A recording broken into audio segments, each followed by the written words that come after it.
Hey y'all, I got this bigger printer for myself. I got the Qidi X-Plus 3, which has a 280 millimeter by 280 millimeter by 270 millimeter build plate.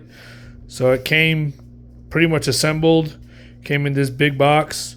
It does have the enclosure. This goes on the front and it swings open, but even right on here it says, please open the door and the upper cover if you're going to be printing in PLA so it doesn't get too hot. And I'm basically exclusively going to be printing in PLA, so I realized that I don't need an enclosed printer, but I just wanted the bigger print space, and this was, I think, like $680 on Amazon. So this is the lid that it comes with, but I didn't even put it on. It goes up here. Yeah, I didn't even put it on because I'm only going to be printing PLA. So I just left it as it is. It was really easy. It took me about 17 minutes to set it up. It basically came assembled in the box. There was a lot of foam, as you can see.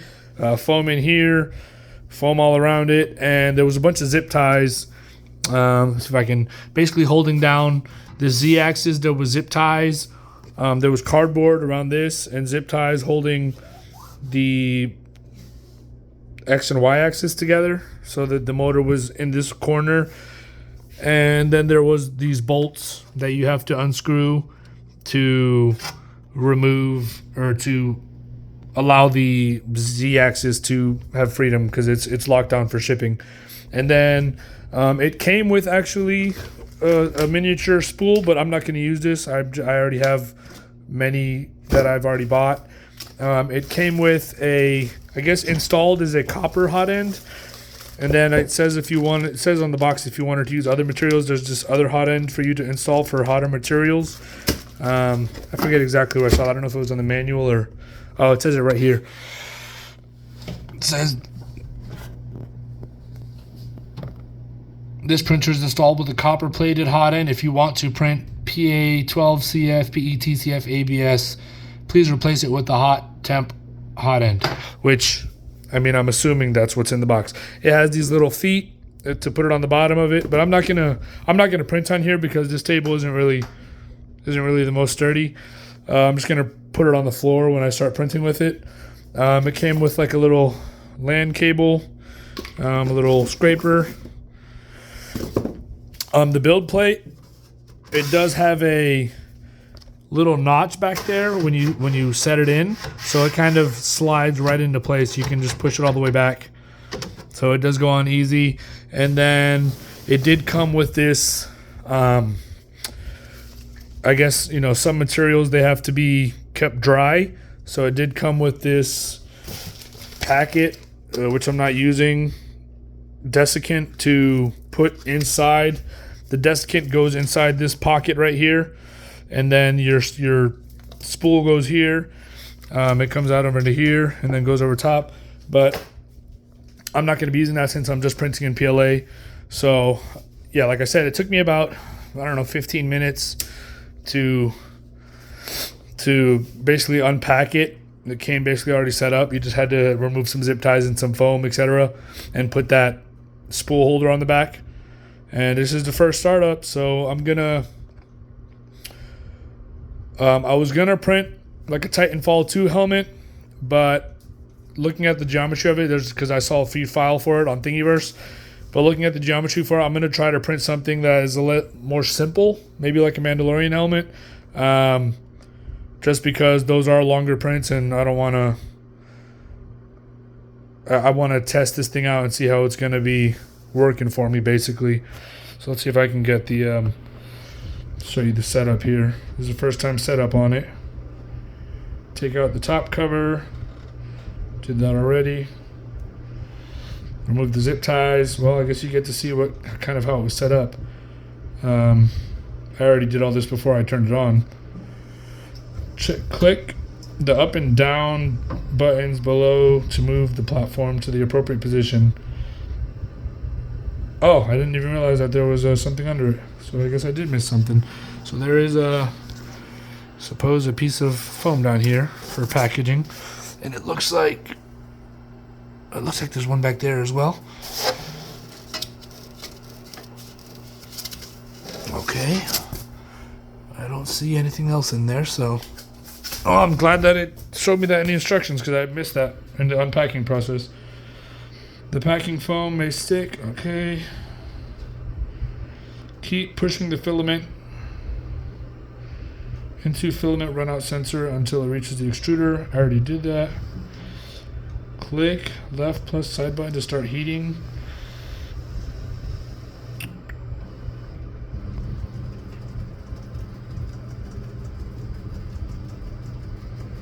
I'm not exactly sure what temperature I'm supposed to put this at,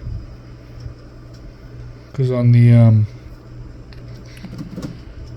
it looks like it's heating up automatically, but on the flash forge, I put what type of material I was putting in there, and it automatically did the temperature. So this is what it looks like inside there. That fan hasn't kicked on yet, so I can't really tell how loud it is. It's pretty quiet as it is right now. And then I am going to keep the lid off of it because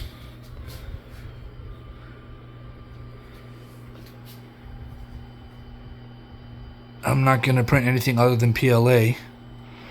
So let me see if I can find on Google what temperature I should put this at.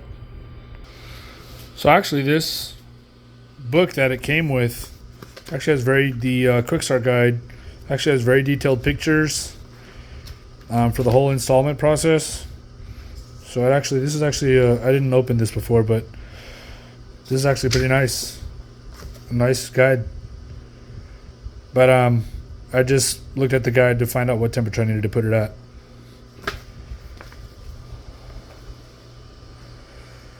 So I don't know if I need to wait for it to reach that temperature before I click next. Click the warning, waiting the temperature reach the setting value. Okay. Alright, it reached the correct temperature. Let's click next. Insert the filament into the extruder. Click below button for loading filament. So I mean the English translation isn't the best, but you get the point.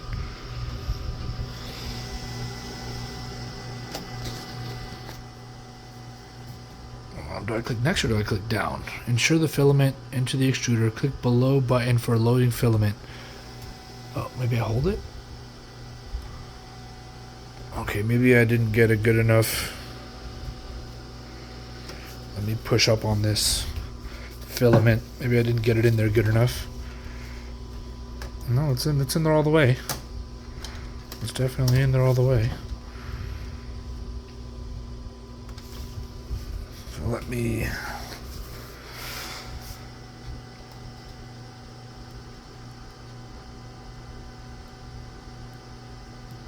just press next instead. Oh, well, that didn't work. It says guide tutorial finished, so thank you for that. Let me see if I can figure out how to load filament again. Load. The nozzle's heating up, filament is loading. It seems that it was fine. Some came out there. Oopsies. There you go. Well, let me grab that out of there.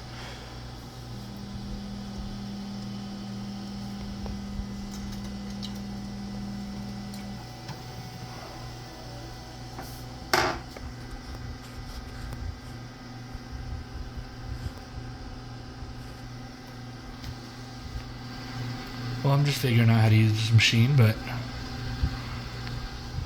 after this, I'm just going to go ahead and look on Thingiverse and see, maybe we'll do a Mandalorian helmet, or I'm just trying to look for like a simple one. There you go. It's loading just fine.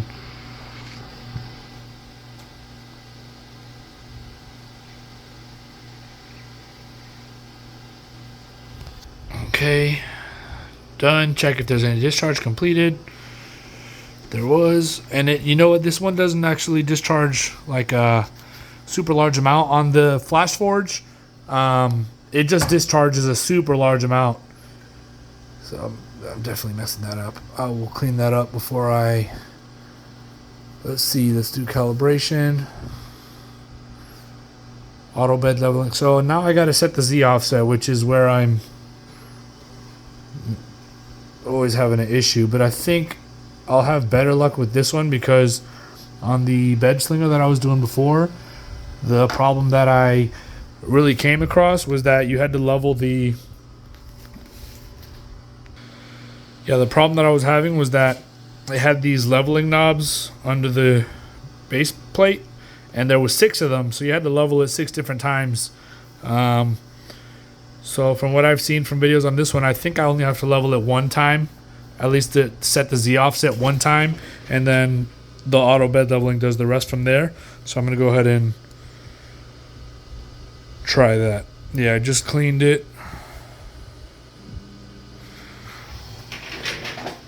Let's see.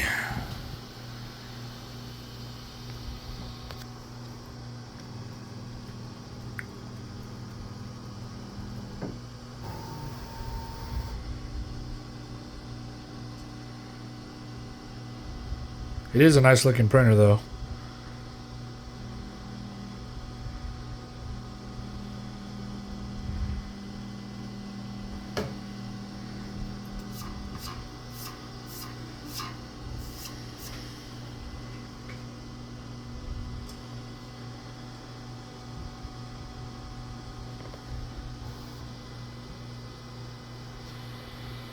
Okay, current compensation value. Adjust the platform height with the up and down buttons on the right side. Make sure the nozzle and build plate are touching the leveling paper until you feel the friction when you move the leveling paper between them.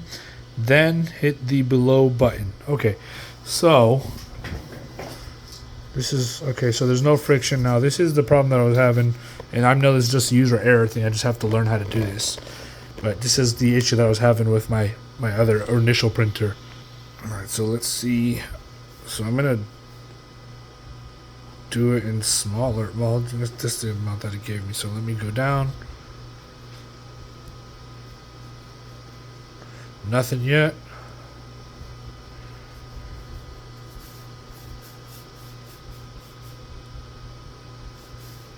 Nothing. Am I going the wrong way? Okay, I don't even.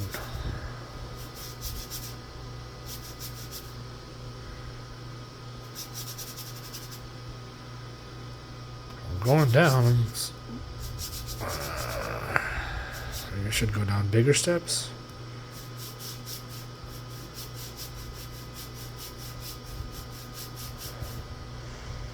I don't look like this is moving at all.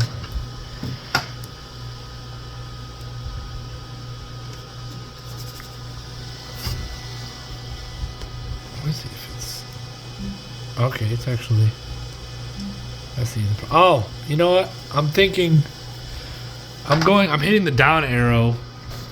See, this is what I mean by user error. I'm hitting the down arrow, thinking that the hot end will move down, but it's moving the whole base down. So I need to move it up. I use the up arrow. Okay.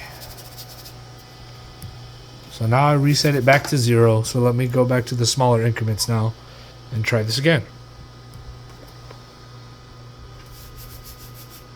Up.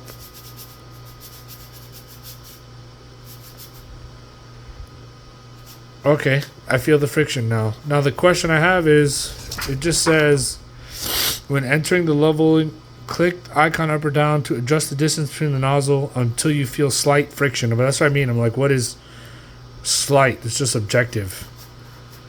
I mean, it's subjective. So I'm like, slight for me could be, like, I feel slight friction there, but I'm not sure if that's what I mean. It's just a pain in the ass to understand this. Okay, maybe there. I don't know. I can feel slight friction, but I'm not sure. And on the other machine, it said like it should be strong enough to where you can't push it through, but you can pull it through. When this one just says slight friction, so I don't know. That's 15. That's negative 15, and I mean, I can feel it. I can feel it at negative 12 as well. But I'm just going to leave it there. This is what I mean where say that I don't know how to set this thing up properly. So there's that. And I think it's going to just do its auto leveling now. Or maybe I have to press the auto leveling once it finishes this process. Okay, so now I think, I don't know what input shaping is, but I'm going to hit the auto bed leveling. Preheat hot bed to the filament printing temperature. Now I feel like I feel like the flash forge heats it to 60 for the bed, 60 degrees Celsius, but I'm going to look this up because I'm not exactly sure.